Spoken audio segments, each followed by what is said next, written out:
Welcome to the Hollywood Outsider, an award-winning weekly entertainment podcast. And on this episode, we're going to be reviewing Sting, The Long Game, and Damaged. AMC besmirches the Dune bucket. Tulsa King gets a little shady, and our topic this week is the most impactful TV character deaths. Let's get on to that joy.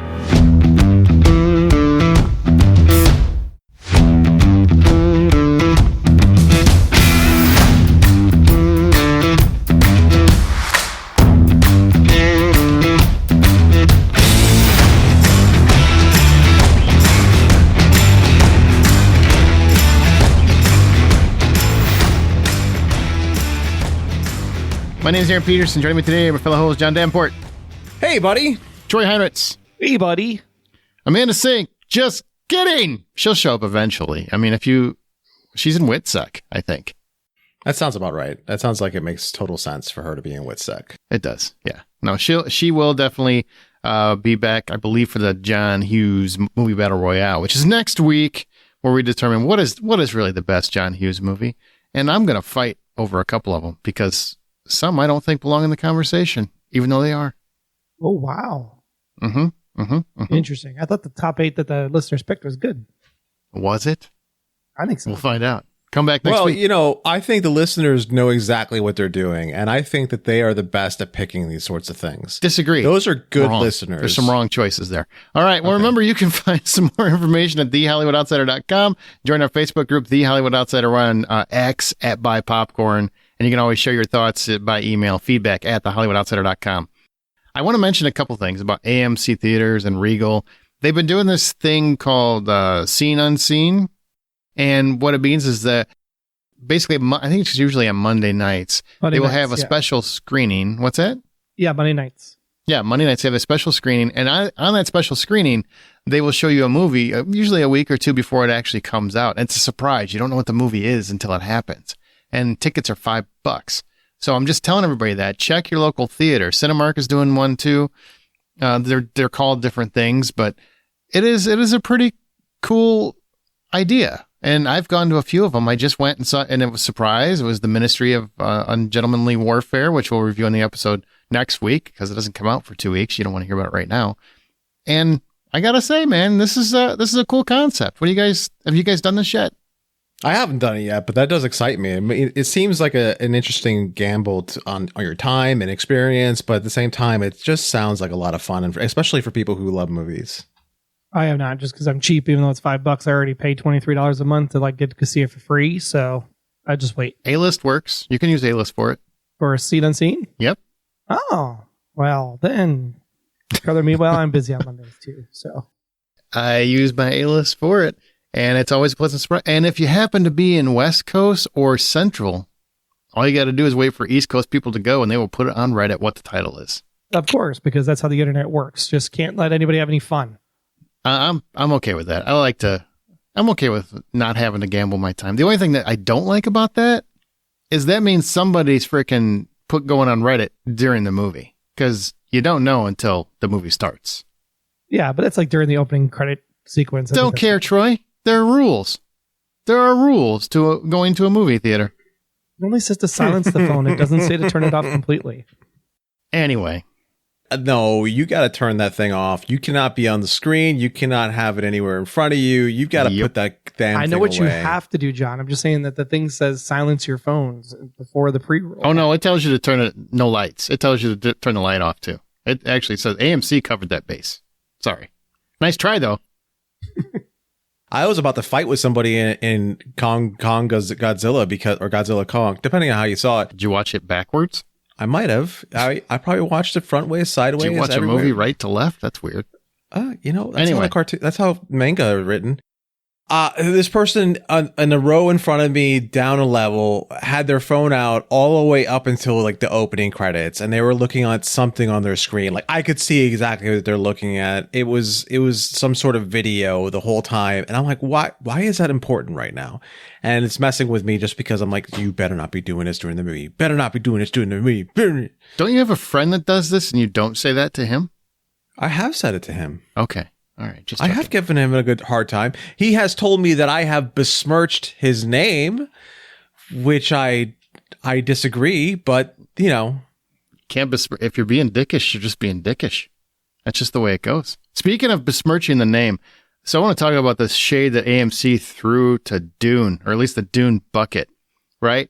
Which went viral. And for some people, probably caused some viral issues. AMC actually went public and said, "We continue to learn and evolve. We would have never imagined the Dune thing. We would have never created it, knowing it would be celebrated or mocked." Shut up, Chief Content Officer Elizabeth Frank.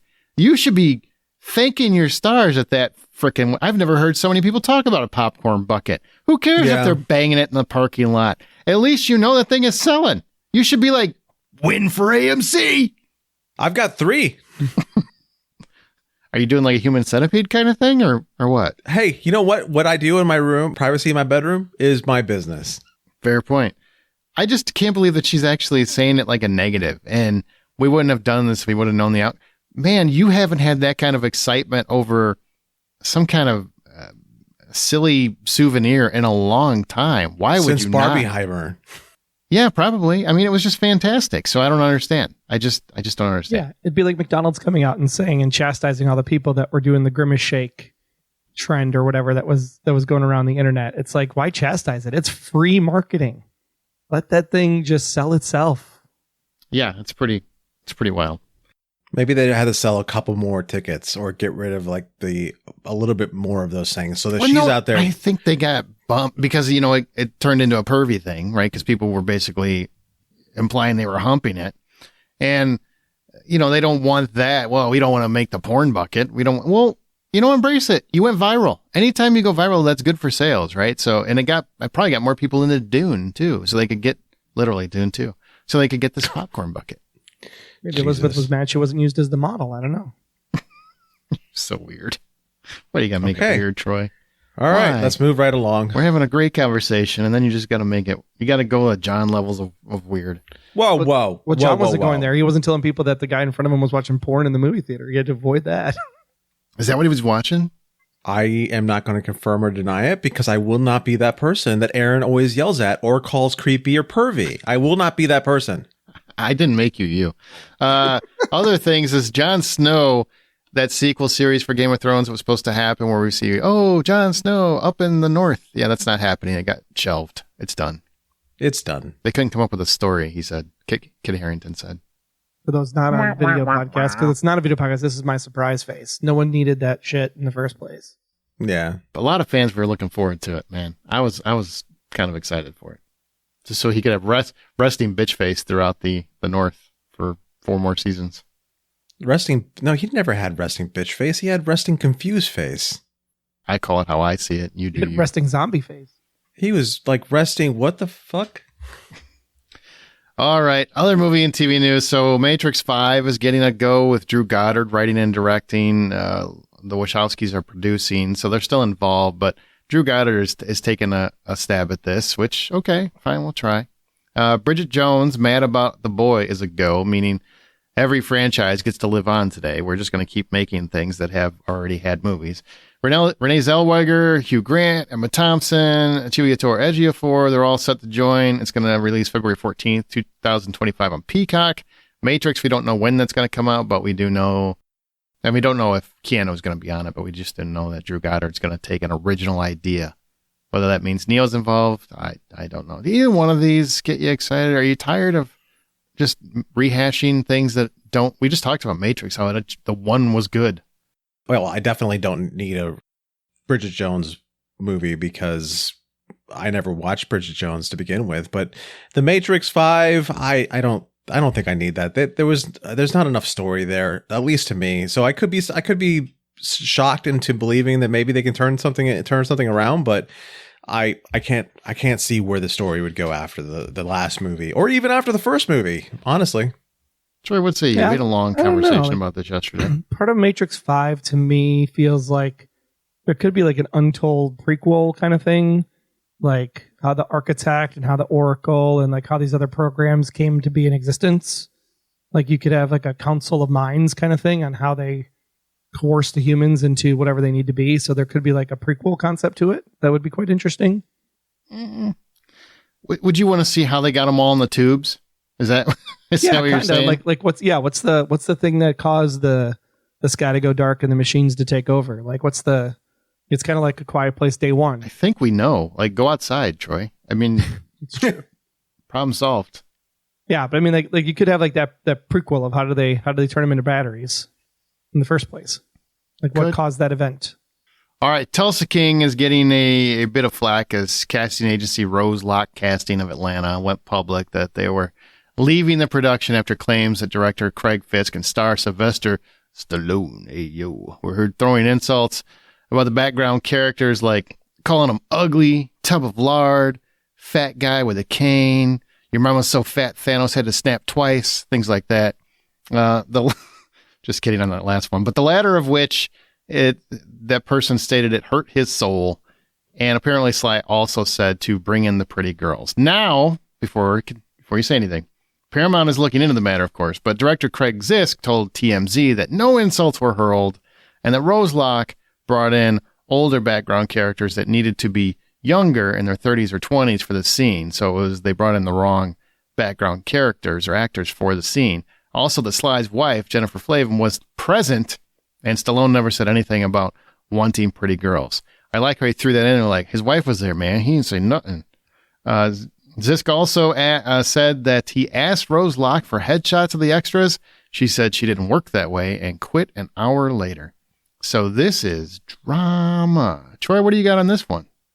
This one just screams all kinds of just bad juju on the set all around, because there's probably things on the Rose Locke side of the front. There's probably things on the Craig side of the front. There's probably things on the Stallone side of the front. I mean, at the end of the day, this is an HR matter, and we don't comment on HR matters until the case has been heard. I like that. I do. I just love that the director made sure to point out. It's almost like he was directed by Stallone. Go to TMZ. Hey, go to TMZ. What you gotta say my wife was there, right? You gotta say she was there. And you gotta say I would never say pretty girl. She's the prettiest girl in my world. You know what I mean? That's it. Whatever it is, it'll show up on Stallone's reality show at some point, I'm sure. Sure. That hurts me. That hurts me so much. Do you watch it? No, the whole idea that Sylvester Stallone has a reality show hurts me. Yeah, it's different. It's sad. That's where I kind of lost respect.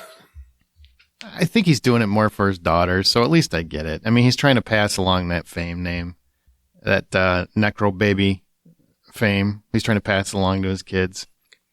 Why wouldn't you try? Necro Baby? I'm sorry. Nepo. Nepo Baby. Because a Necro Baby is something completely different than a Nepo Baby. Okay, Nepo Baby. Maybe they're Necro Baby. I don't know their personal lives. I don't watch the show. I guess I'd know if I watched.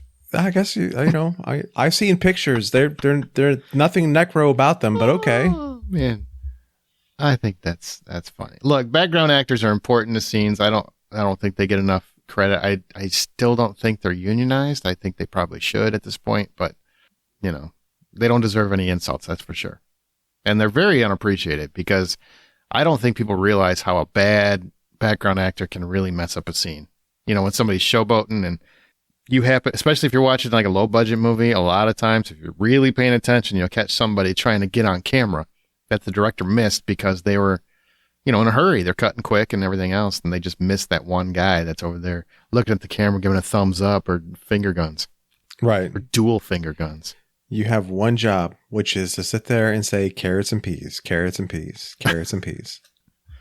It's funny. Well, and they all want to try and get, Brad Pitt famously told a story where he tried to get screen time when he was a background actor and almost got fired because of it. So it's an important job. You just got to, I don't know what this situation is, but it's sad because it puts a lot of shade on Tulsa King. And I think a lot of people were really raving about that show. So another Taylor Sheridan drama show. He's got to get his shit together, man. His whole Taylor empire. Sheridan? Yeah. Yeah. He doesn't do anything good. Really? Like just hit after hit after hit? I was being facetious. He was being facetious. I wasn't saying it was bad. I'm saying he's got constant drama on his sets. Yellowstone has got a lot of drama. Oh, I thought you were being facetious. No, okay. No, not at all. Guys, I was getting on the facetious train with you. I was not riding that one. And I guess we can mention that the trailer for Joker Folie à Deux has come out, so you do get to see Harley Quinn and Joaquin Phoenix as the Joker returning. Lady Gaga is Harley Quinn. Look, I don't think we have much to say because we were all like, sure, fine. I don't think this is a sequel we need. It does look rather intriguing, Todd Phillips' movie, and I will say that it will probably be a lot better than it seems at this point. It's definitely unnecessary. I didn't get excited about it. There is definitely a heavy musical element. It's very implied that the concept behind this entire film is going to be music in the mind of the insane. Using music to work your way through insanity. I'm not sure exactly how this is going to work. I do know that if you are a DC fan, just take the DC out of it, because this trailer is just like the last Joker. This does not have anything to do really with the actual DC universe. This is its own thing. They call it the Elseworlds universe, and that's because it has nothing to do with DC whatsoever. It's completely its own thing. I don't think this looks fantastic or anything. I'm sure it has the potential to be very Oscar-worthy in some scope. I don't think Joaquin Phoenix would come back to this character unless there was really a story to tell. They're saying, Todd Phillips has said, the director, that it's a jukebox musical, which means that it's going to be music that you know that they're singing. So it could be, like Pitch Perfect. Maybe we all get into it. I don't know. We'll wait and we'll see how that comes out. But it comes out in October. All right. Hey, if you want to support the show, join Patreon. Patreon.com/TheHollywoodOutsider. And the next bad movie night I believe we're having is Rebel Moon. These two yahoos. I might join if you want me to. I don't know if I'll get time, but I will try. I've got a film festival going on at this moment. But either way, it's coming soon. So go to Patreon.com/TheHollywoodOutsider. They're going to look at Rebel Moon and why it's not so bad. Maybe. I hear the second one, which is coming out on April 19th, is actually kind of great. The first one was kind of great. Good. Gives you something to talk about.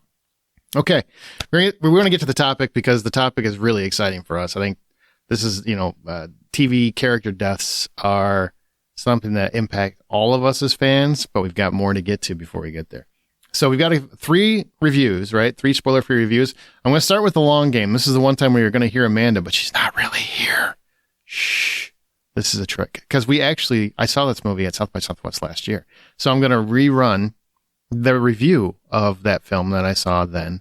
And, you might hear bits of the story where I peed next to the star, Jay Hernandez. I don't remember if that story's in this clip or not, but I did. I peed next to the Magnum PI. It was cool. Again? No, just the one time. But okay. I was bummed. Remember I told you because Dennis Quaid went into the bathroom right after I sat back down. Right. I could have peed next to the Quaid. Instead, I peed next to Magnum. Yeah. Just not the same. And it's not even Magnum. It's short Magnum. It's not giant Magnum. Exactly. It's not mustache Magnum. And right. He's not a tall fella. I am taller than him for sure. But then we're going to roll into Damage, which is Samuel L. Jackson taking a stab at a Seven-like film. So here are those reviews.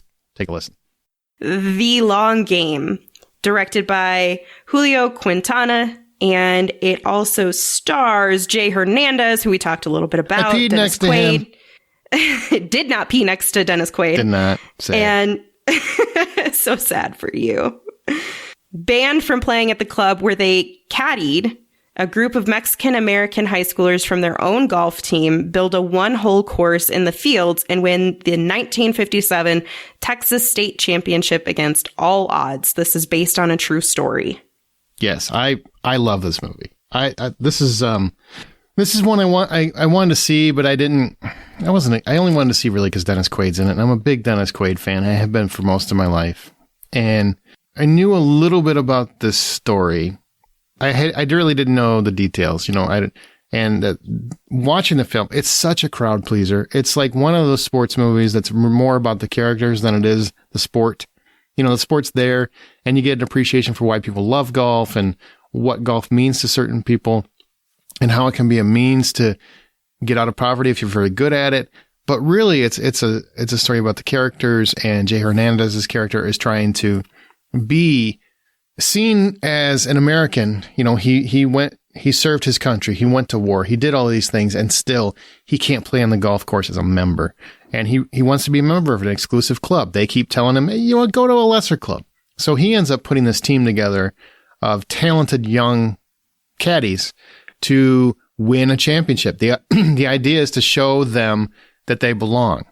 And Dennis Quaid is his friend and former mate in war who helps him get going because, unfortunately, he needs a white guy to get them going. You know, it's that time when people of different colors were not accepted for anything other than service work, so to speak. So it's a very interesting story. I haven't seen it told before. It's very well done. It's funny.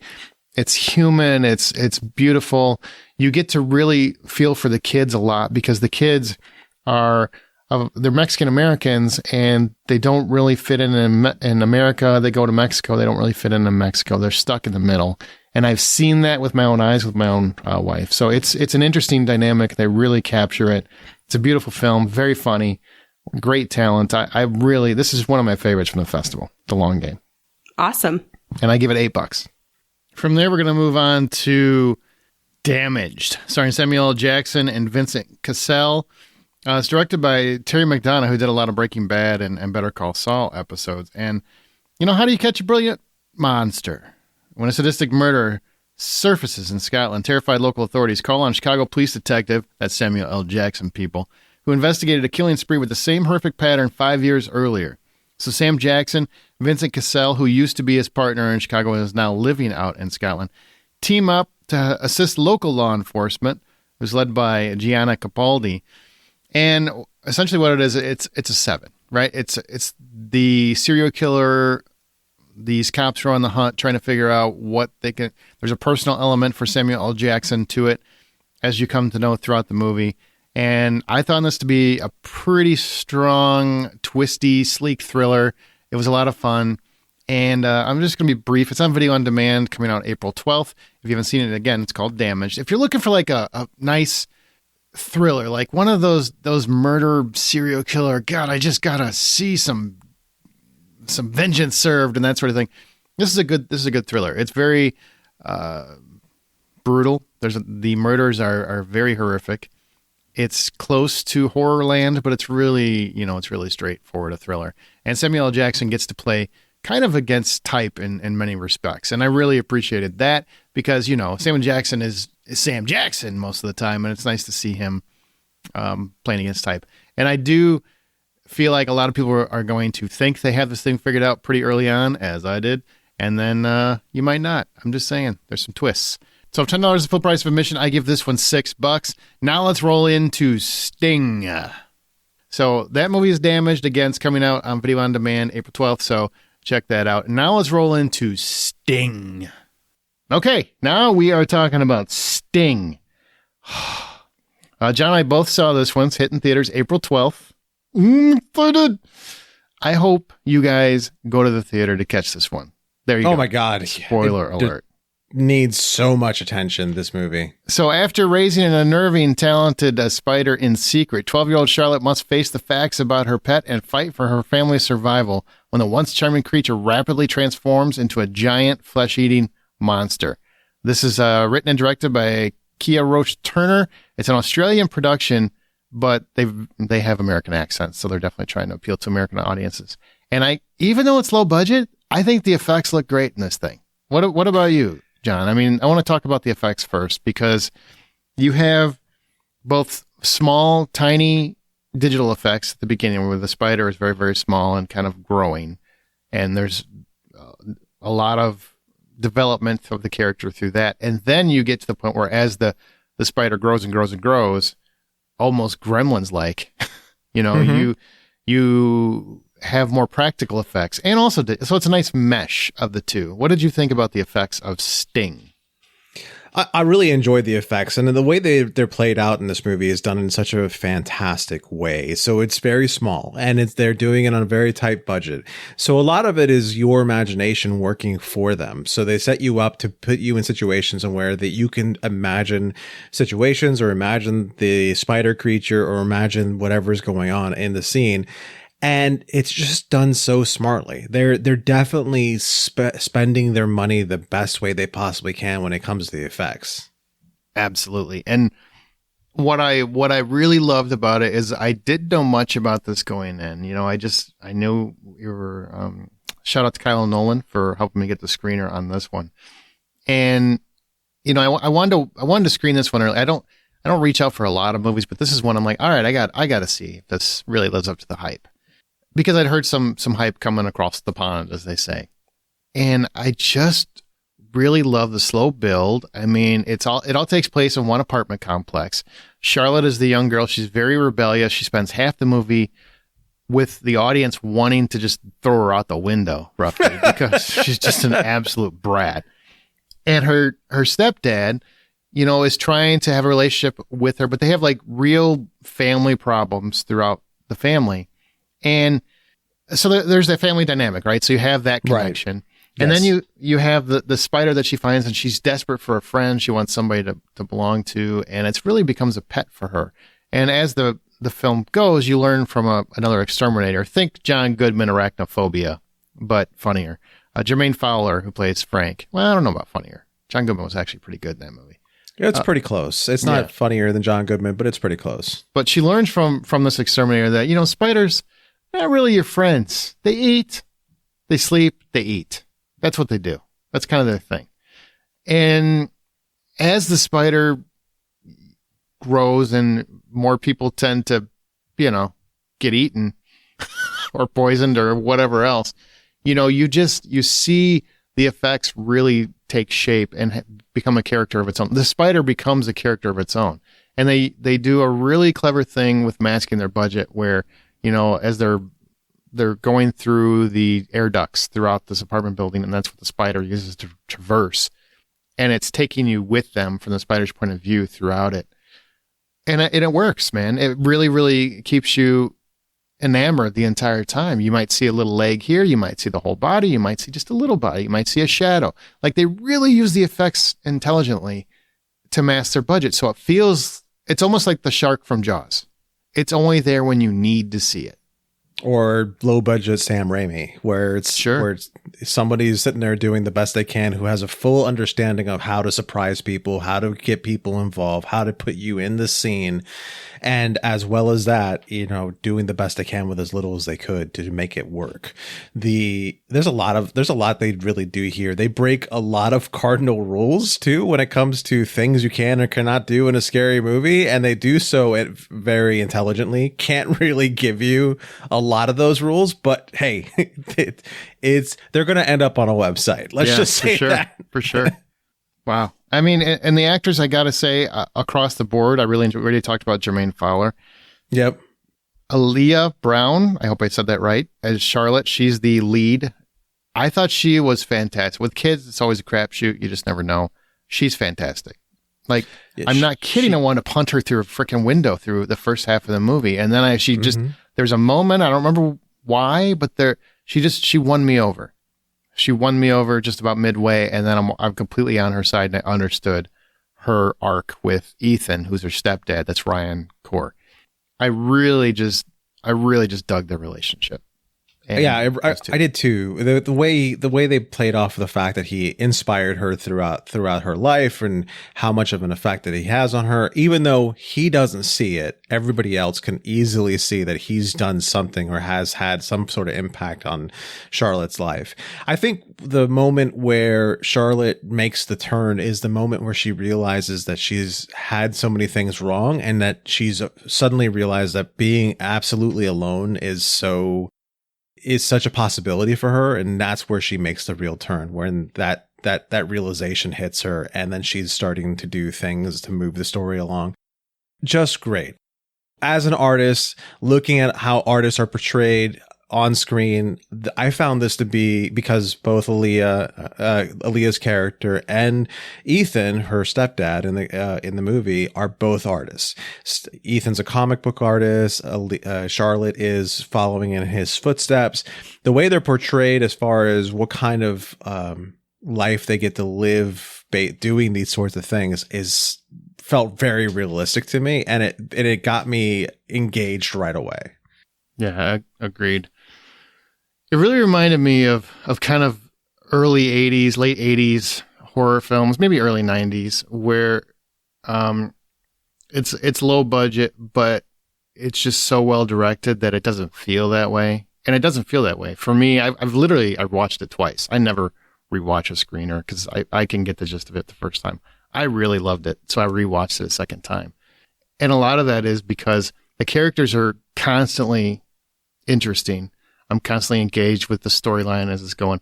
There's this kind of cool, almost neon green aesthetic to the color palette in the movie that I found just very interesting, where it's more of, it's like the spider's color. If you see green, look out, the spider's around. And I really like that green hue and how they use that.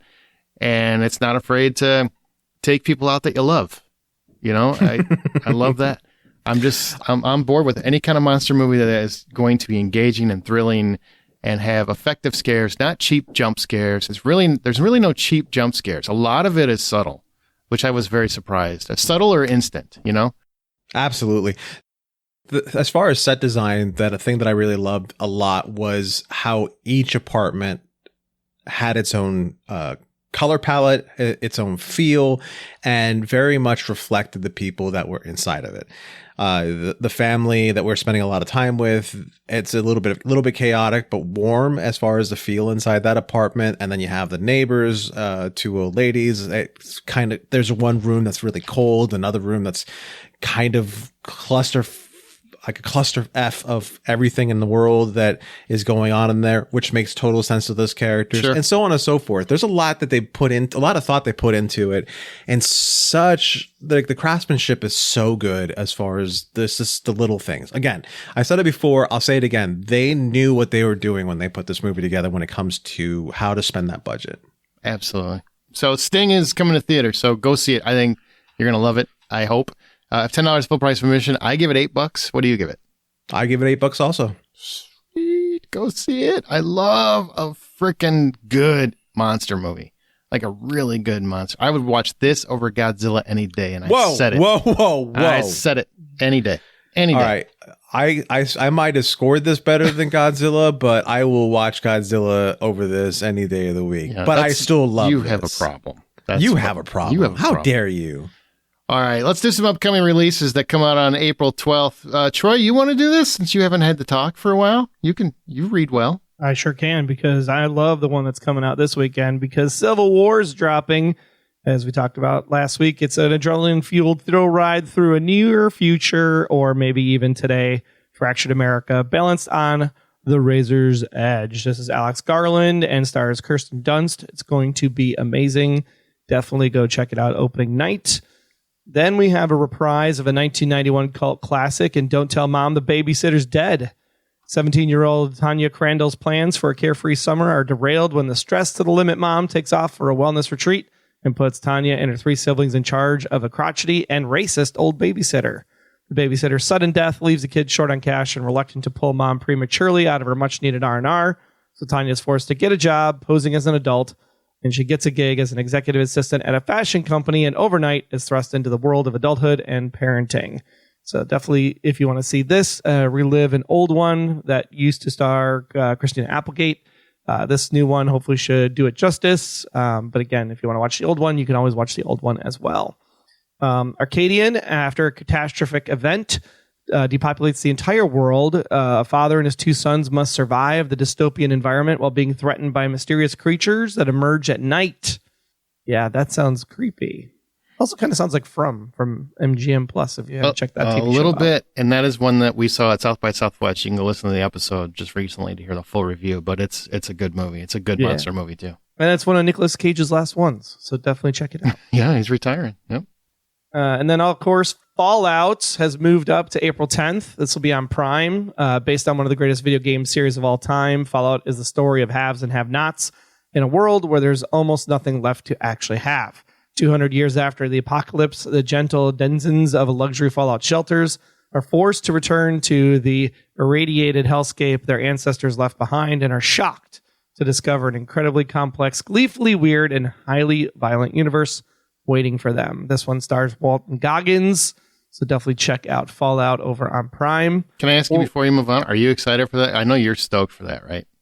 I mean, I'm excited for it. I've only played up to Fallout 3. So I've not got all the way up to Fallout 6 yet. So I mean, it'll be good. I think they'll do a good job. Okay, and they're all dropping at once too, so you don't even have to wait week to week. Even better. There you go. The Greatest Hits is going to hit Hulu. The film is a love story that explores how music and memories can connect people and have the incredible power to transport them. This one is the one I'm actually looking forward to because I love how music and story come together as a journey. This has Lucy Boynton and David Cornswet, so make sure you go ahead and check this one out over on Hulu called The Greatest Hits. And finally, also on Hulu, Under the Bridge is also one that I want to check out. In 1997, small British Columbia town, high school student Rena Verk is actually killed. And in the ensuing investigation and prosecution, 8 high schoolers are charged in the case, which include an investigation of the cliques at the group's well-off school, as well as the life of Verk, the daughter of Indian immigrants. 2 of the students are later convicted. This stars Lily Gladstone and Riley Keough. So go ahead and check this one out. It's called Under the Bridge on Hulu. Also very kind of 13 Reasons Why-esque in a way. So it should be a really good investigation, prosecution type murder mystery. So obviously Civil War is like top of the list for Troy and I. Same for you, John? No. Oh, yeah. Absolutely not. There's very few things that I will say absolutely not to. That's one of them right there. Because you don't want to live the Florida experience. But here's what I would say. Like, I'm reading a lot from Alex Garland when he's interviewing. He's saying he did everything he could to make sure this is as down the middle as he could make it. Meaning he's not picking a side, or he's trying not to pick a side. Like, I don't even think he explains what the conflict started with. Does that help at all? Or you just don't want to...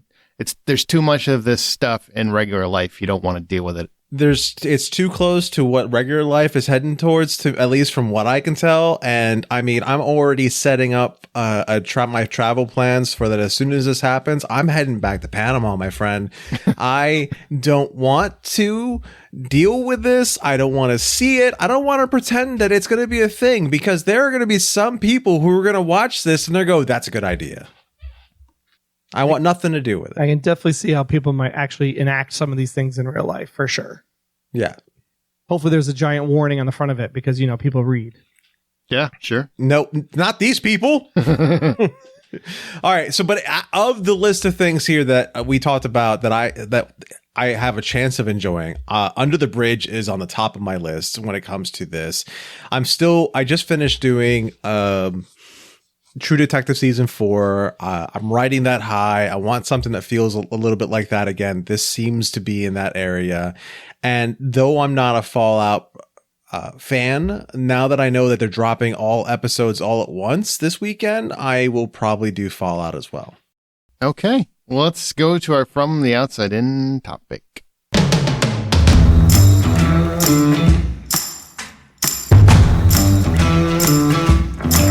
All right, impactful TV character deaths, not TV stars, TV character deaths. And I'm gonna kick off. I want to get this out of the way. Spoiler alert!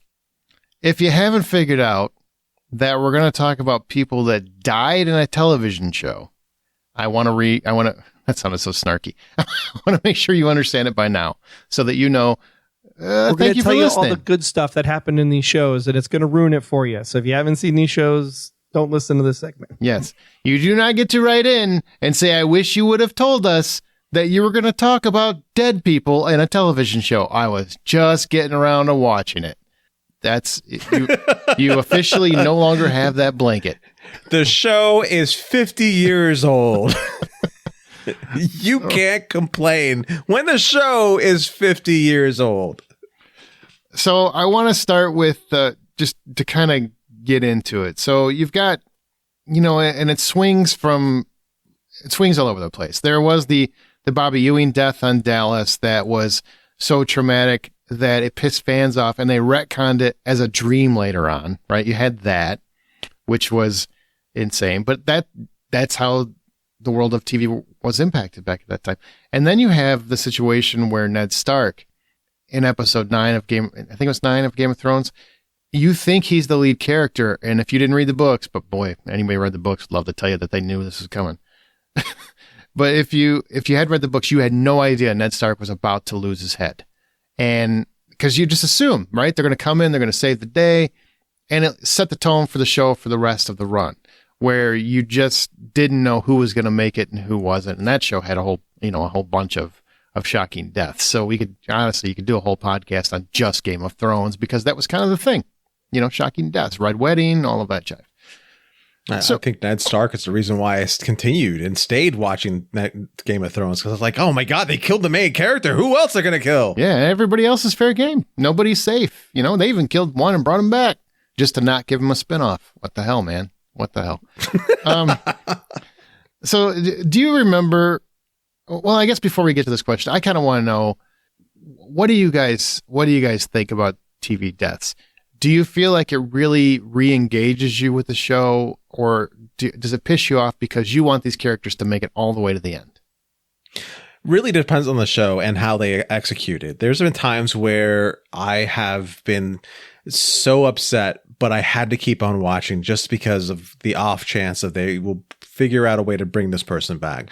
Or I just was like, okay, well, let's see what the dynamic of the show is going to become after this. And then there's been times where I have been so emotionally abused. I've been beaten left, right, and center for an entire season. And then you come back to the season opener and they do exactly what they promised they're going to do. And I would just quit the show right there and then. Those sorts of things has happened. So I can't say a definitive yes one way or the other, or no one way or the other. What I can say is it depends on the show and it depends how they do it. I think for me, the challenge is always because of the things we do, like this podcast and being so involved in the medium. And it's a matter of what do we know relating to the behind the scenes of the character death that will be coming up. If it's problems on set, or they're just kind of a person that's being annoying and things of that nature, it doesn't. The character death is written obviously because they want to get rid of the person, right? Or someone's complaining about how they're not getting enough lines or what have you. One of those specifically comes to mind is like Alex Karev, when he wasn't dead, but he kind of was like written off the show, and just the way the write-off happened and the fact that he didn't give like a goodbye from being one of the OG characters was like, it just soured the whole thing. So that as a fan, did they do with Katherine Heigl too on Grey's Anatomy? Yeah, pretty much same exact thing. Yeah. It's just like those kind of situations just sour the character leaving the show. Versus like, it was time their contract was up. It's time for them. They wanted to go and do other things. Like, totally fine, Sometimes they kill them, sometimes they don't. But the killing part, I think, really has to come down to story choice. And if it makes sense at that point in the story for them to die. And it can't be one of these like over the top deaths. It's, sometimes they have cancer and it's like 3 seasons they have cancer and then they finally pass away. Like that kind of seems drawn out. If it's more an abrupt kind of stage 4, like 4 episode type cancer, that's more probably impactful to me. But yeah, I like I don't want to call it a trope because death isn't a trope, but the trope of killing a character to invigorate life into the show or cause another story element to spark off from that. I think that's actually really good writing if it's done well. Yeah, especially when this is for Blacklist Exposed listeners, especially when they killed Tom, right? Right. You're welcome. I want to say it was probably Buffy the Vampire Slayer where I first really 24 came after Buffy, so it had to be Buffy, right? When they killed Angel, when Angel killed the teacher, Giles's girlfriend in season 2. Do you remember that?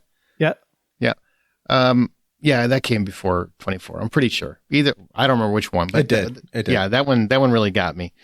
Because I never expected that one. I just didn't. I never expected it. And it really kind of hooked me into the writing. Like, we're willing to take some chances. We're willing to do some things. You're willing to, because that was my big problem with that character. You made him evil, but he really didn't do too many evil things. Well, he killed somebody. Now he's evil. Got it. And now the redemption story really plays because the writing works, because it's kind of hard to come back from murdering your friend's girlfriend. And that worked as a story element. Like, it really worked for the story, and, same show, Buffy's mom, that set the stage for one of the most heartfelt, warm, sweet, just I want to say like contemplative episodes of television I think I've ever seen. And that was a show where a lot of people love to chop it up to, it's just cheesy genre, teenage fare. I don't agree with that at all. I think it's a very well-written and very insightful show on the teenage and young adult experience.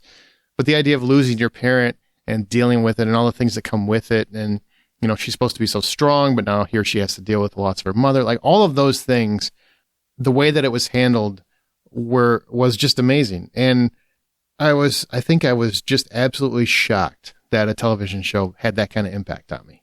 Like I could feel that much. I don't think I had really felt that much from TV character loss until that moment, probably. So it can really get me. And then you get some cheap ones. There's cheap ones along the way, like Troy already talked about, where they just don't really do anything for you. It's like, oh man, you can just tell this was to write an actor out, right?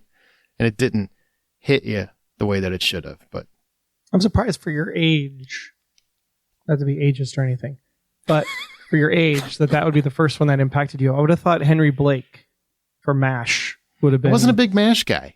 Really? I wasn't a big MASH guy. I liked MASH, but not enough to where you kill a character and it really hits me, you know? I think, honestly, when Edith was dead in Archie Bunker's place or whatever it was, that probably hit me more just because, you know, I love Edith.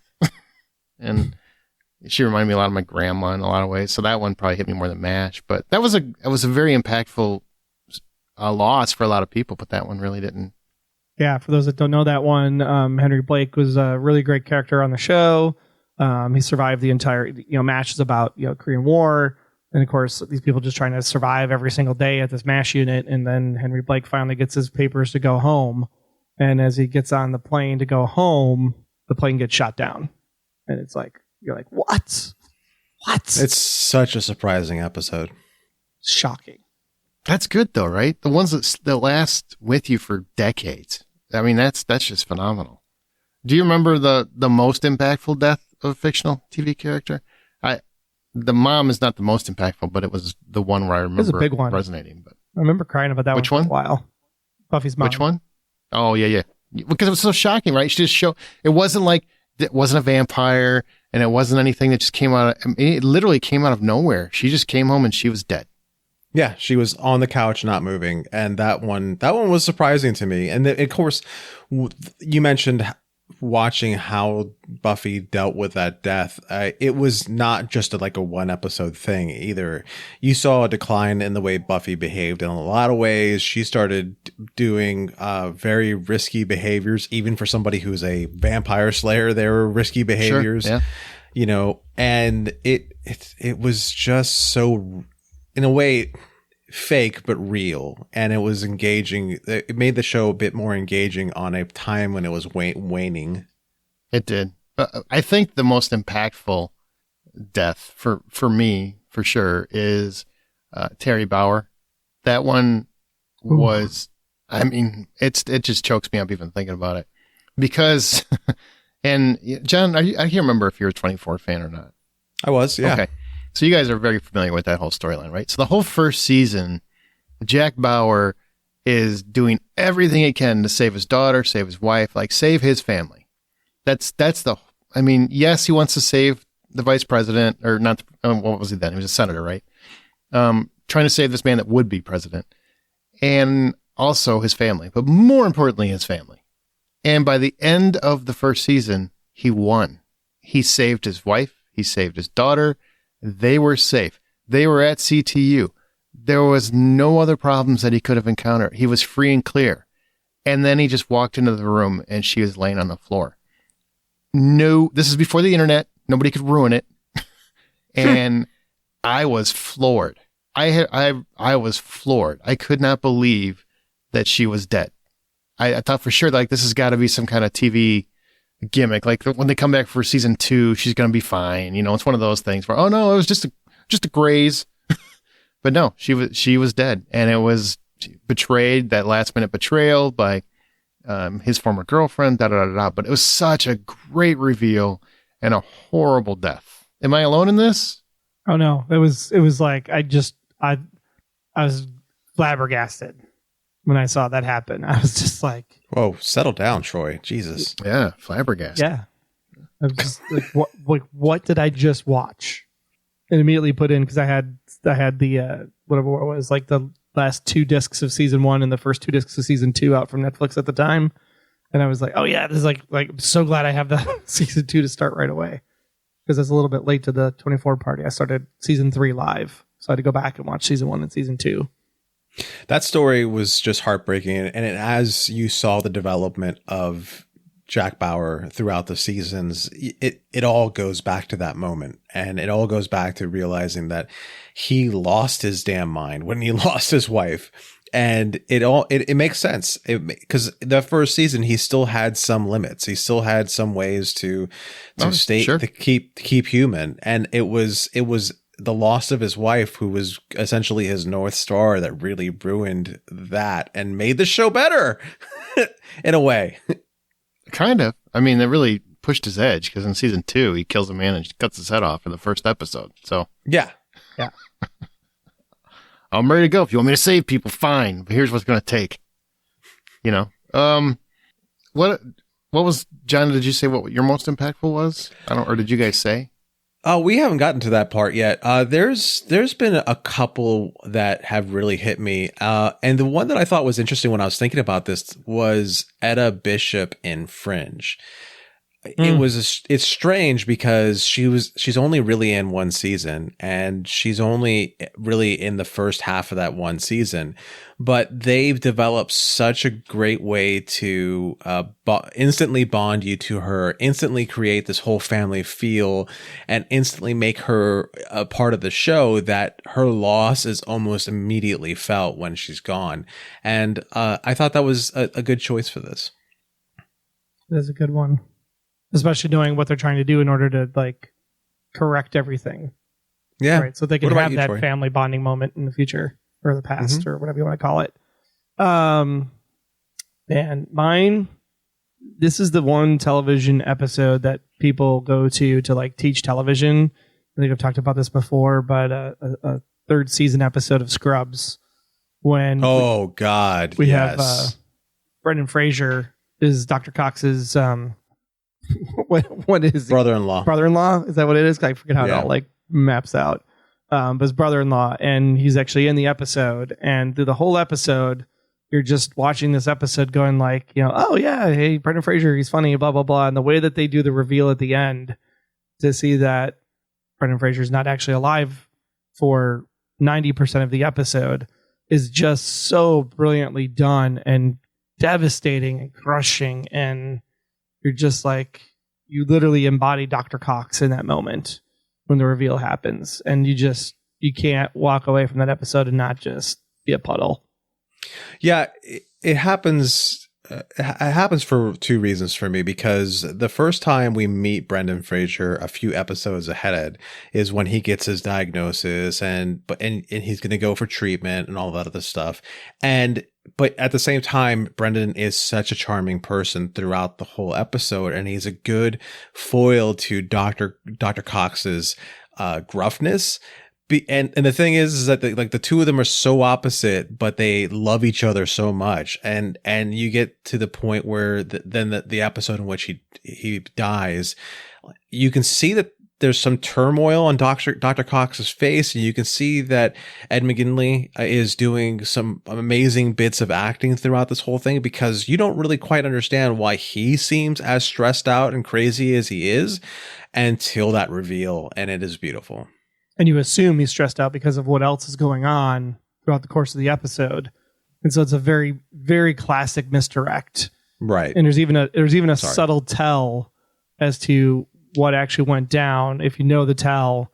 And the fact that you don't even see the tell initially the first time you watch this episode is like just kudos to how they crafted the entire episode. I just let you guys go because I don't know what you're talking about. You should watch that. Just watch that one episode. You mean watch one episode like in the middle of the 3rd season, not the whole show? No, yeah. Watch the first episode with Brendan Fraser and then watch that one. Okay. Yeah. Interesting. But it's already been spoiled. Yeah. No. Now I don't need to, right? That's the deal. I don't need to. You got the 2 of us blubbering over it like, oh my God, Brendan Fraser died in the episode. I will tell you one that pissed me off. like it impacted me, but not in a positive way or not in a heartfelt way, was Cordelia's death on Angel. Just because I felt like it was such a cheap way for that. And especially now, I mean, in hindsight, it's more cheap, right? Because you learn what she went through on the show. But Charisma Carpenter, the actress who played her, against Joss Whedon and everything else. Now we know behind the scenes drama. I get it, but it was also a really shitty way to get rid of that character, because that character literally went from one show to the next show. I mean, we're talking 8-10 years, whatever it was, of this character in our lives, and you could tell they were building to something deeper with Angel, and then they just did a cheap shot and killed her. And even though I like season 4, which is when she died, I like that season. I just really hate what they did to that character in that season.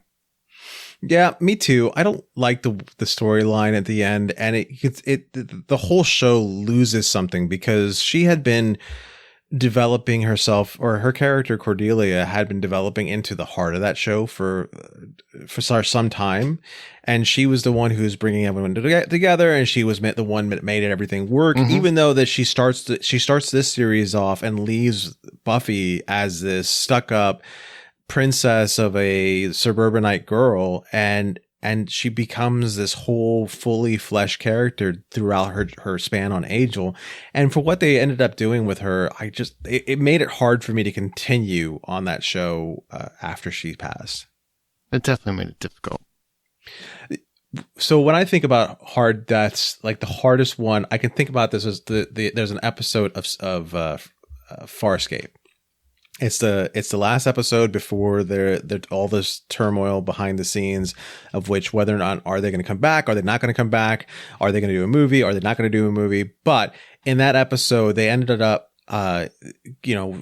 saving people and winning the whole thing, and you've got Moya sitting on this healing planet of water, and you've got Ben Browder's character of John Crichton and Aaron Soon sitting on this boat, and they're having this great, sweet, romantic moment.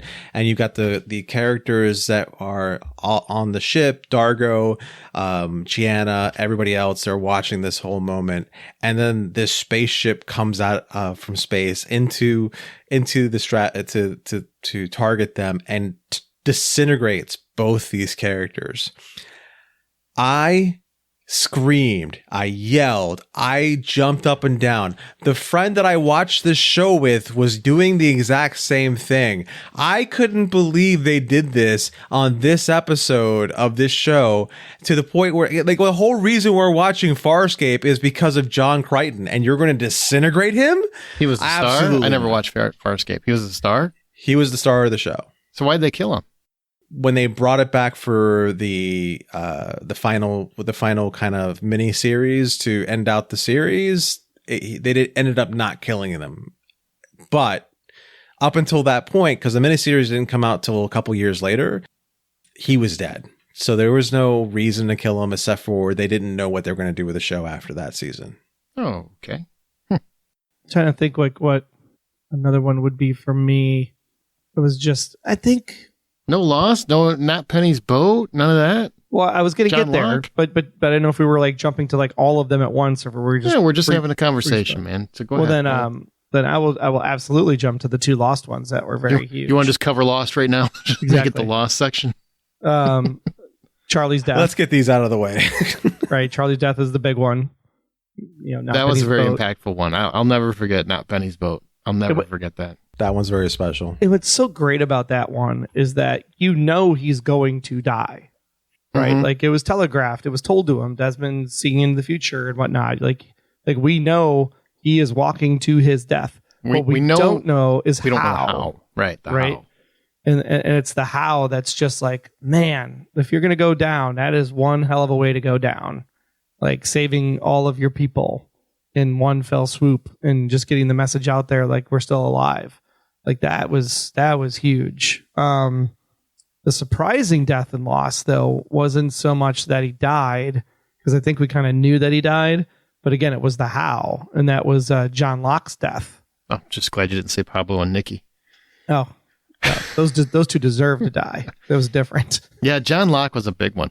Yeah, like what the man was going through, what he was struggling with, and the fact that he had contemplated suicide and then how he actually ends up getting killed is just like, you're just like, wow, did that just happen? Like, holy crap. And then the fact that he has to come back and, he becomes the smoke monster in the show and whatnot is really interesting. But yeah, in the moment, you're just kind of like, what? No. Not him. Not everybody's favorite character. Not him. And not by who did it. It's like... Well, I mean, I think you just know it's got to be Ben. You just don't know how it's been. But it was fascinating to me to... I mean, you kind of know he's dead. You figure it out if you're paying attention to the show, right? Like, you know he's dead. You just don't know how is it possible because it seems like John Locke. But you just know he's off a little bit, right? He's a little different. Right. And so it's very fascinating how they did that one. That was an interesting death. For sure. Lost had some, like, they weren't afraid to sacrifice some character faves, which is a good thing. Even, oh my gosh, Shannon. Shannon's death was really shocking too in season 2. Mm-hmm. Yeah, Shannon's was too. Didn't impact me as much though, really. It does. Yeah, it's not an impactful death, but it's a surprising death. Like you didn't see that one coming. And I guess Ana Lucia and Libby as well. Their deaths were like, whoa, shit, that just happened. Okay. Why did that happen? Oh, right. You know what surprised me? I'm going to segue to a different show here because this has a lot of deaths too. And it shouldn't have surprised me because I knew it was in the comic. I freaking, as soon as Negan's introduced, I'm like, well, I know Glenn's going to be taking a bat soon. But then they did this thing where they faked his death like 5 times, it felt like. He died under a garbage can. He died in, all the dumpster one was just pathetic. That was pathetic. They were just trying to divert attention. So I thought at that point, I'm like, okay, so they're going to kill a different character because they don't want to get rid of one of the most favorite characters in the show. Because at that point, they were getting a little, lackadaisical with killing people. They had no problem killing Laurie Holden, but they didn't want to take out the rest of the gang. And then they actually did it. And it isn't so much that he died, because if you read the comic, you knew Glenn was going to die. It's the brutality of it. Like, to the point where people didn't come back. Like, they lost half their audience from that season to the next season. And I could say you could literally point to that episode as when people were done with The Walking Dead in a large portion. That's it for me. That was it for me. I was done after that. It was too much, right? It was just too graphic. I still remember the squishy sounds vividly. It was a lot. Yeah, I don't know if it was the squishy sounds, because that part didn't really bother me. It was the build up for it and just how quickly we got there. And it ruined the whole episode for me. And the episode before that, because that was the season opener where we lost Abraham. The season closer was where we lost Abraham in the same scene. And then it goes to this scene on the season opener, and we almost immediately lose Glenn. And I'm just like, all right, I am so done. I can't do this anymore. I can't take, it was like, I had a nice wearable on my wearables. You didn't see Abraham die. You just knew somebody was dead. You didn't know who it was in the finale. It wasn't until they came back that they said, they showed. And then they confirmed that Abraham died and Glenn died in the opening of the season, of the next season. Okay, right. Yeah. All right. Thank you for correcting me. So then either way, I had my wearable was like, hey, are you running? Because your heart rate's 120 beats per minute. And I just couldn't take it anymore. I didn't want to deal with any more of that emotional abuse. I didn't want to deal with the manipulation anymore. I was done. And you're not wrong. Like that finale and that opener, we have both of those. It was just like, why do I watch this every week? And it's really too bad, because that could have been one of the best episodes of television, really, because Negan in the comics is and don't get me wrong, I think Jeffrey Dean Morgan does a great job with Negan. Oh, he's fantastic. Yeah, I have no problem with that. It's just a matter of how they got to that. They were trying to fake out comic book readers, is what they were trying to do. That's all they were trying to do. And they're like, well, we'll get rid of Abraham because then people won't see that Glenn's going to go. Like, that was the whole point of that. Like, they're going to think Glenn's free, but when we're going to get him, we're going to fake him out. It was cheap. It was cheap, and that character deserved a better fate, I think. Absolutely. But man, I just remember talking to people about that so much. We talked about it on this podcast, I think. And I just remember so many people telling me, I'm done. I'm done with this show. Mm-hmm. I'm just done. Then you watch Negan's characterization development over the next 4 seasons, and hello, we have a spinoff where Maggie and Negan are actually together in New York City. Still ridiculous. Absolutely. Doesn't make any sense. It's a good show. It's a good show. I have no doubt. Yeah. I've heard it's weird how it all comes together, though. I've heard the Rick one is actually really good. The Rick one's really Michonne good. one. It's I really heard good. that was really good. And they finally get to, I won't spoil this because it's brand new, but they finally get to a big moment from the comics that never happened that finally arrives. So I definitely want to see it just for that. Walking Dead had a lot of good ones. So I'm going to go ahead and cover one that 2 from one show that were both surprising and just heartbreaking at the same time. The first one, and this is from Downton Abbey. So the first one is when Lady, yeah, you won't know, is when Lady Sybil Crawley bites it. She bites it in a way that's just heartbreaking. It's during a birth. Were you a Downton Abbey fan, or are you just like phoning for a friend? I was a Downton Abbey. Okay, I'm just checking. I'm just clarifying. Yeah. You got to come to Chicago and go to the Downton Abbey experience then. Why would I do that in Chicago when I can go to the damn castle in England? Why would you do either one? It's a good show. It was a good show. All right, it's a good show. I did go see the movies, so I can't really talk. All right, yeah. I never watched the show, but I did go see the movies. Anyhow, Lady Sybil dies. Broke my heart. I loved her character so much. I loved how she was trying to change the way the upstairs and downstairs were seen. I loved how she was a creature of love and really pushed to have this relationship with a person who was a downstairs person. He was a chauffeur. Everything about her was great.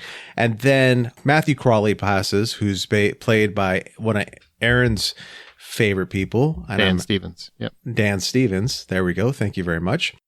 And that is another one where it's a death where you don't see it coming until it's actually happening. I guess it's you're completely enjoying this moment where he is relaxing and he is reflecting on how great his life is and how happy he is that he's moving into this new chapter, and all of a sudden he gets into a car wreck and crushes himself underneath a car.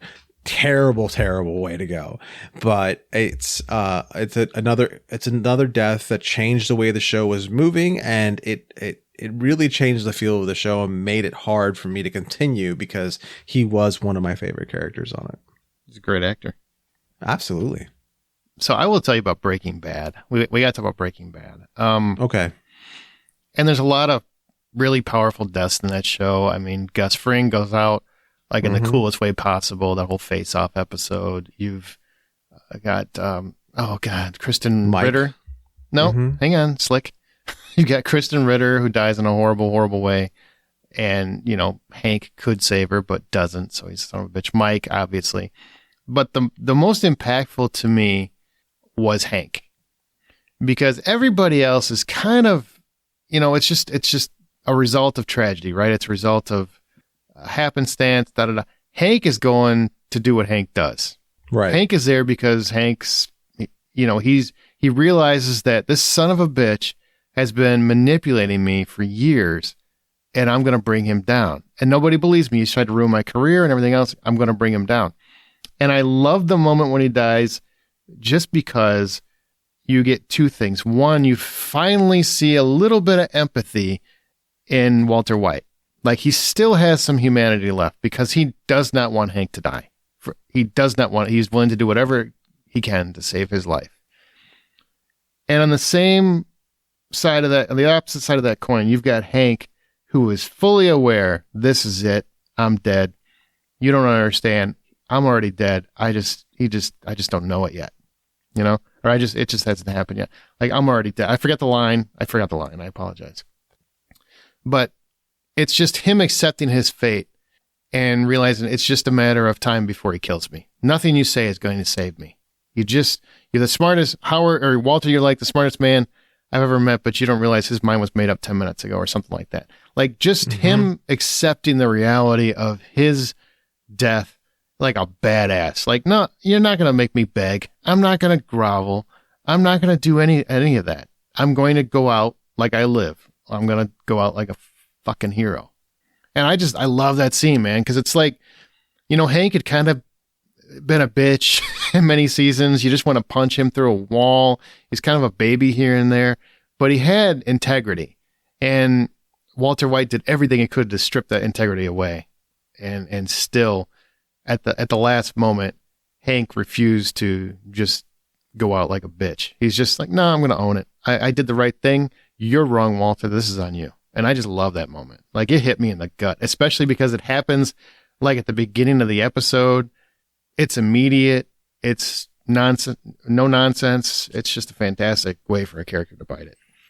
I think it's one of the moments in which Walter really comes to grips with the fact that he can't think his way out of everything. Because throughout the whole series, he finds his way out of things that he should never have any business finding his way out of. He thinks his way through it. He figures everything out. He's 1 step, 10 steps ahead of everybody. It doesn't matter. He can think his way through it.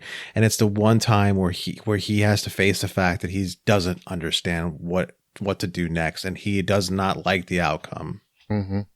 Just brutal. That show had some great ones. Great ones. Like some really, just that one boy in the train robbery episode. Oh my God. Didn't even have a name, but just out of nowhere. I'm like, what? That's where we all fell in love with Jesse Plemons too. Mm-hmm. Well, not as the character, not as Todd, but as the actor. Yeah. Right. That's what I meant. Yeah. The Todd was terrible, but Jesse Plemons was amazing. To make a crazy left turn, another death that I love so much. I just enjoy this death. I don't know why. Maybe I'm a monster, but Rocket Romano on ER, where they drop a helicopter on him, is amazing. I don't remember that one. I wasn't a big ER fan. I know. Was that Anthony Edwards? No. No. Rocket Romano was. This is an impactful death for John. It really was just more of a stunt gimmick for most other people watching it.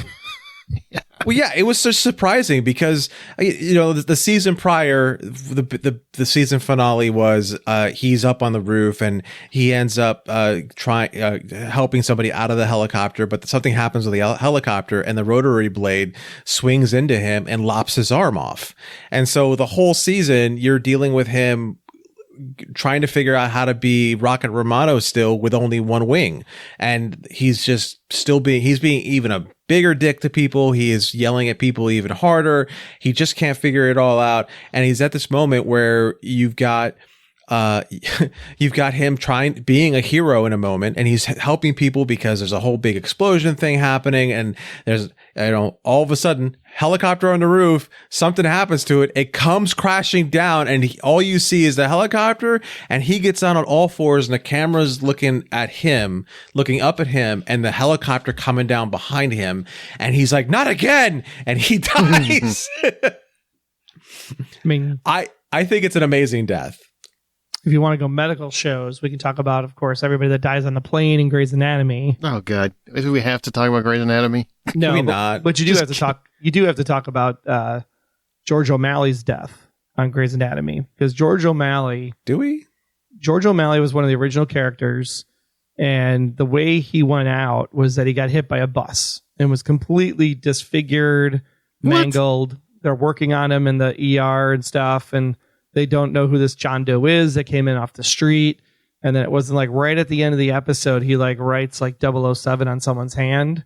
That was one of his friends. And then because he's awake enough to finally not talk, but say something to somebody. And then that's when you realize, holy shit, it's George. And everybody's like, what? And it's that was a pretty big moment. And then of course, when and how Derek Shepherd finally left the show, that was also pretty impactful as well, because that sets up Meredith on a whole new tirade arc that went for another 10 years with that arc. So just, man, there's so many that, we put the topic up on our Facebook group, just asking them, and it's definitely gotten the most traction of any topic we've had in a long time. So really, it's amazing to me how impactful TV character deaths are. And you know what? We've already talked about a lot of these, so rather than have you guys have to sift through them, I'm kind of going to go through and just find ones that we haven't already talked about. Is that okay? Yeah, I got one more, though, that I thought this one was really interesting. Nope. No one cares. No, go ahead. Go ahead. This one actually caused the downfall of the show. And that was early 2000s, The OC. Now, The OC at the time was actually hitting on a lot of levels for a lot of people because it had the teen angsty kind of WB was, going by the wayside and going through its UPN, CW transition at that period of time. But the OC on Fox was a really coming of aughts show for a lot of people. The music was really good. They could relate to a lot of the characters. And the death on there was the flagship character in Marissa Cooper. She dies in season 3 in a pretty tragic way in a car accident when she's actually on her way to the airport to go see her dad.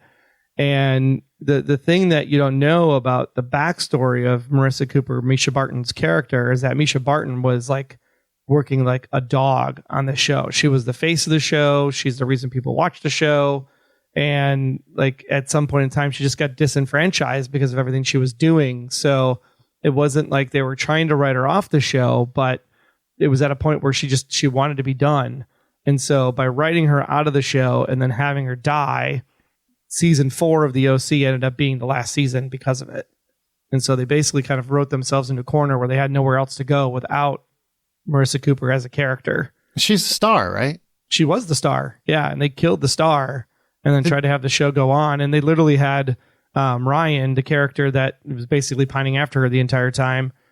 He gets a new girlfriend like 2 episodes into the next season. So it's like they just like washed over the death completely. But that death literally caused the death of the show. It was interesting. The backstory behind it. Yeah, I didn't watch the OC, but that's a cool story. It's kind of like the, is it Charmed? Prue, right? It was Prue that was killed because Shannon Doherty, they wrote her off the show and they brought in Rose McGowan instead. Right. So, it's like you guys were talking about at the beginning. It's really sad when it has to be because of an actor issue, as opposed to a real story element. But the show went on for a long time after that. So, and honestly, the 4th season of the OC, actually, it spun off a really great story. It's just that the viewership dropped because, Misha Barton was on the show. So, sure, I get that. Yeah.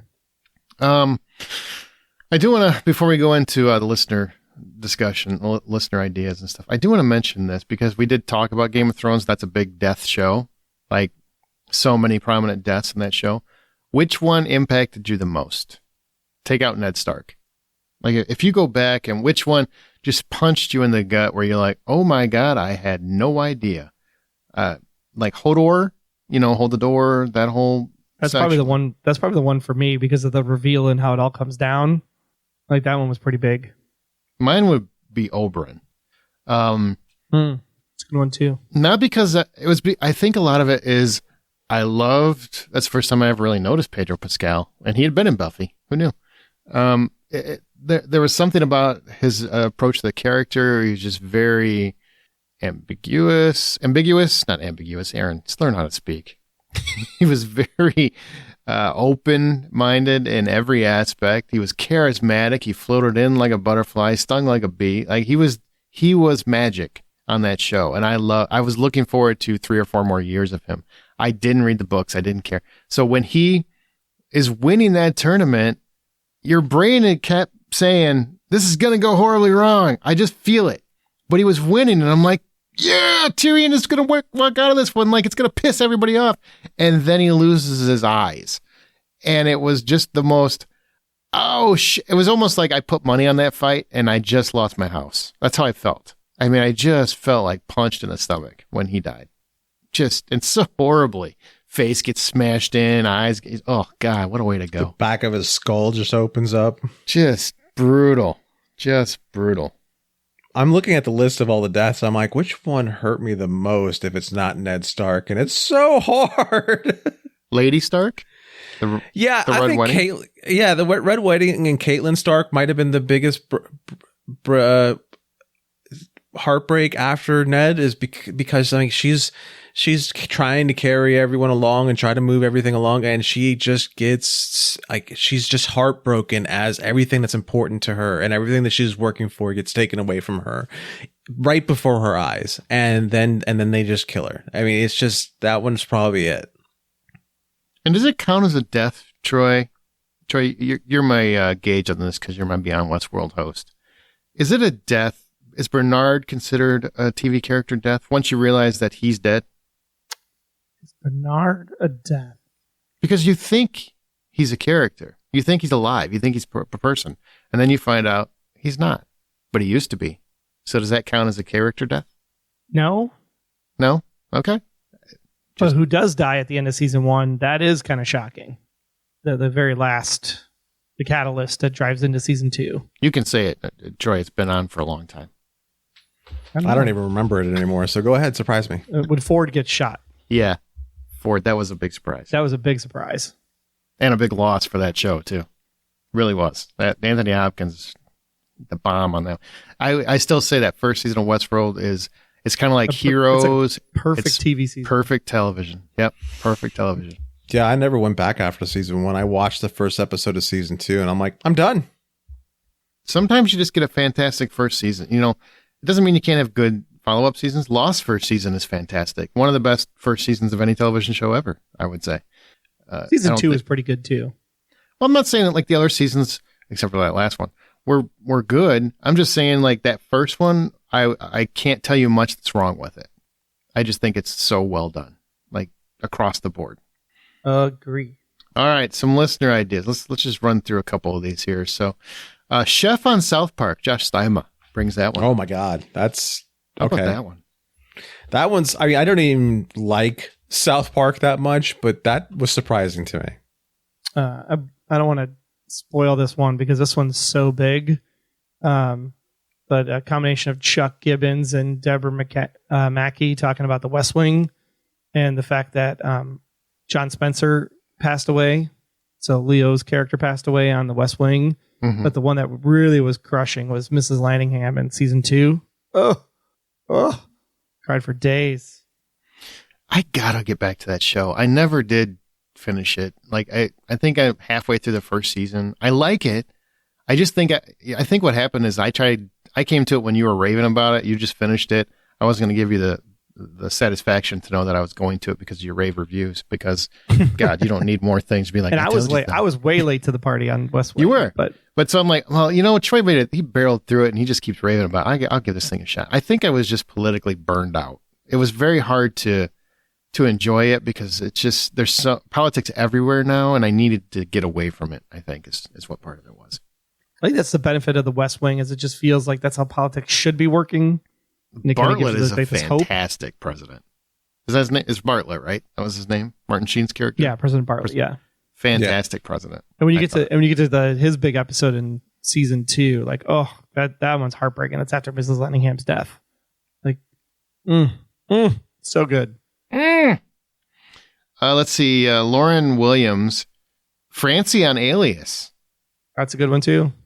Oh man, I forgot about Francie. What a heartbreaker. And Dr. Green and Lucy Knight on ER. Dr. Green was Anthony Edwards, right? Yes. Yeah. That was okay. Yeah, that was. Yeah. I remember that one. I think that's probably when I stopped watching it, honestly. Alex Abatrano.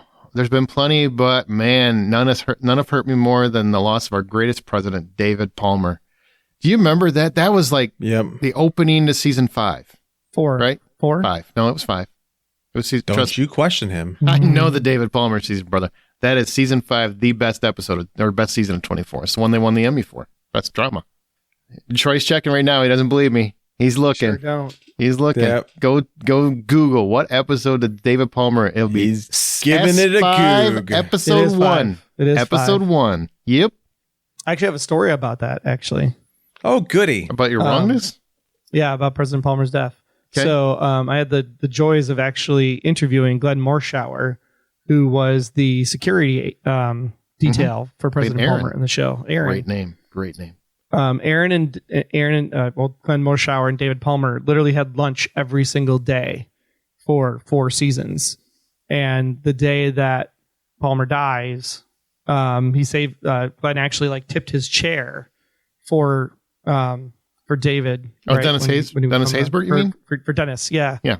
So Glenn would tip his chair for Dennis to save him a seat. And then like he never came down that day. And that's when he realized that he was no longer on the show.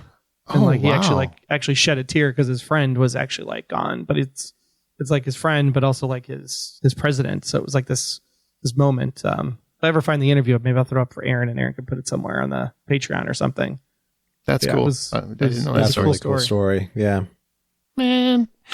You made me cry again. But yeah, David Palmer was a huge one. That was so brutal. Yeah. Dennis Haysbert run for president. Write him in. Sure. In November.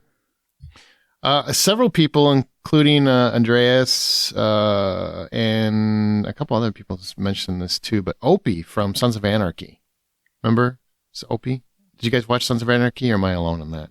You're alone on that one. You're going to go have that party all by yourself. It was really sad. It was very tragic because he was... we believe you. He was a great character, man. Everybody loved Opie. Loved him. So heartbreaking. Becky Trumbo, she said Wash from Firefly. It still hurts. She said, it's a movie death, but it was a TV character. Look at her with the freaking technicality. I love it. Love it. Yep. And that one kills me. Yeah. Kyle Nolan is banned from the group from actually posting the Nikki and Paolo as one. What was the line Wash had? I'm a leaf on the wind. Leaf on the wind. Yep. Leaf on the wind. Watch how I soar. Beautiful moment. Beautiful. Of course, my wife throws out Little Sebastian from Parks and Rec. The horse. That's the horse, the little miniature horse. That one's great. Dear God. She did mention this one, though, which we did not bring up yet, which was John Ritter.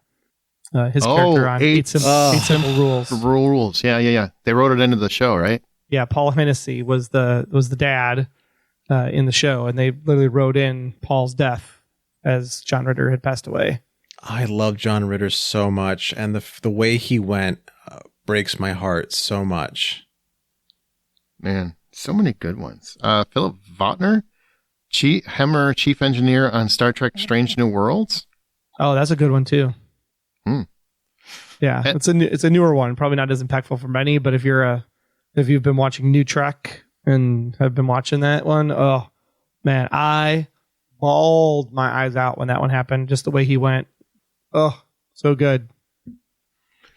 And I'm going to end this podcast on Christy Vasquez Flores's comment. She's actually the one Patreon supporter. So thank you, as always, Christy, for your support.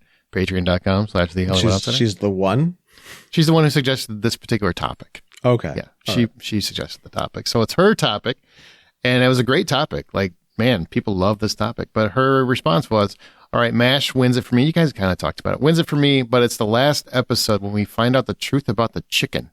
I simply cannot imagine and pray every day that I'll never have to. I don't know what that means, but let me finish. That show in general was heartbreaking, but thinking back about the moments where I've cried the hardest, that takes the cake. And honorable mentions, Henry Blake's death, and of course, Jesse's girlfriend in Breaking Bad. Do you guys know what she's talking about with the chicken? I don't remember the chicken. I would have to read more on that one. I don't remember the chicken. Yeah, I don't remember the chicken either. I'm looking it up. Oh, Hawkeye's treatment progresses, and he eventually realizes that the woman on the bus had actually smothered her baby to prevent being heard by the enemy patrol, not a chicken, as Hawkeye had initially thought in a false memory. Oh, shit. That's why he went crazy at the end of MASH. He witnessed a Korean mother kill her own infant to prevent the group from being detected by an enemy patrol, and he had suppressed that memory. Oh, my God. What a dark-ass way to end this thing, man. Dude, the theme song is Because Suicide is Painless. Okay. Is that in the theme song? I don't know, man. That is the original. Oh, my God. It's the original theme song from the movie. Because suicide is painless. Oh, that's my God. Yes. Sure, the show was kind of fun and interesting and had its heartfelt moments, but it was dark in its roots. Guess it was not the comedy I took it for. No. All right. Well, that's going to do it for this episode. Hey, thanks everybody for listening. Remember to share your thoughts on this episode or anything else in our Facebook group, The Hollywood Outsider. We're on social media at either The Hollywood Outsider or Buy Popcorn, one of the two. And you can always email us, feedback@thehollywoodoutsiders.com. If you want to suggest a podcast topic, there are tiers in Patreon where you can really, your viewpoint matters. Patreon.com/The Hollywood Outsider. Please support the show. And remember, the next time you head to a theater or stream comfortably on your couch, buy popcorn. Man, what a dark episode. Yeah, that was a lot of fun talking about dead people. I talked about dead people. Thankfully, we didn't see any. Well, that was what I was alluding to.